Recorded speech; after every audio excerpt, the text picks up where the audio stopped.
Le gouvernement colombien et les rebelles de la guérilla FARC ont conclu un accord de paix qui met fin à une guerre de 52 ans.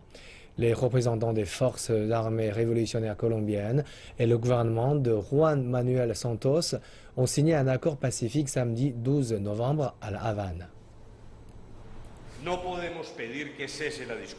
Nous ne pouvons pas exiger de mettre fin au dialogue, mais nous pouvons espérer que cette grande décision va lancer la mise en place de ces accords. J'entends par là la fin du conflit armé, l'ouverture des voies de réconciliation et l'approfondissement des efforts pour parvenir à une société plus équitable.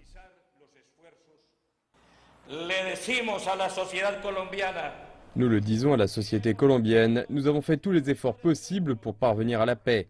Nous l'affirmons haut et fort, nous avons respecté nos engagements et nous attendons maintenant la mise en place de l'accord. L'accord avec le plus grand groupe révolutionnaire du pays a été signé au bout de 4 ans de négociations.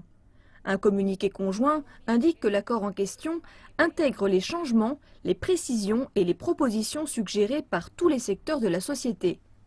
Cela inclut les réformes rurales, l'égalité des sexes, la participation politique, les nouvelles politiques antidrogue, la question des victimes de la guérilla, la fin du conflit et la mise en place ainsi que la vérification de cet accord.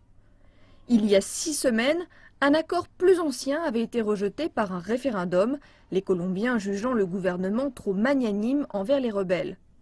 Le texte complet de l'accord signé sera bientôt disponible sur Internet. Des centaines de milliers de personnes ont perdu la vie en 52 ans de guerre civile et des millions d'autres ont dû être déplacés.